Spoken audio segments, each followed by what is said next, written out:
بسم اللہ الرحمن الرحیم۔ سائم ہومیوپیتھک انفرٹیلٹی کلینک سے آپ کی خدمت میں حاضر ہوں۔ آج کا جو ٹاپک ہے وہ بھی بچوں کی ایک خاص بیماری کے حوالے سے ہے۔ یہ بیماری بڑوں میں بھی ہو سکتی ہے اور اس بیماری کا نام ہے سومنابولزم، یعنی عرف عام میں اس بیماری کو کہتے ہیں کہ نیند کے دوران رات کو چلنا۔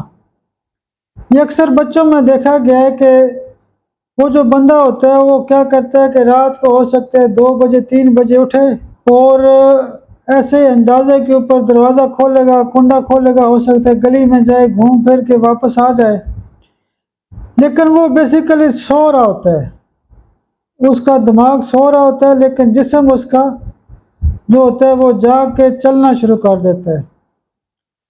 سومنابولزم کے حوالے سے جو ہومیوپیتھی میں بہترین قسم کا پروٹوکول استعمال کیا جاتا ہے، یہ بیماری عام طور پہ نروس سسٹم کی ویکنس، ڈپریشن کی وجہ سے یا اعصابی کمزوری کی وجہ سے ہوتی ہے۔ سومنابولزم کے حوالے سے سب سے پہلے جو ایک ڈپریشن کو بیس کر کے دوائی دی جاتی ہے وہ اگنیشیا CM کی ایک خوراک پہلے دن دی جاتی ہے رات سوتے وقت، اور یہ ڈوز مہینے بعد ریپیٹ کی جاتی ہے۔ اور جو میڈیسن دوسرے دن دی جاتی ہے وہ اوپیم 1 mg کی ایک ڈوز دی جاتی ہے، اور جو دوائی تیسرے دن دی جاتی ہے وہ لونا 1 mg میں دی جاتی ہے۔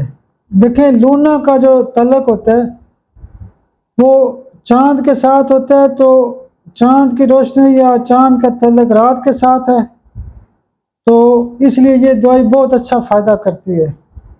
صبح دوپہر شام میں جو دوائیاں استعمال کی جاتی ہیں وہ کالی فاس 200 روزانہ صبح استعمال کریں، کالی بروم 200 دن کو استعمال کریں، اور اس کے ساتھ ساتھ جو تیسری دوائی استعمال کی جاتی ہے وہ فاسفورس 30 رات کو استعمال کی جاتی ہے۔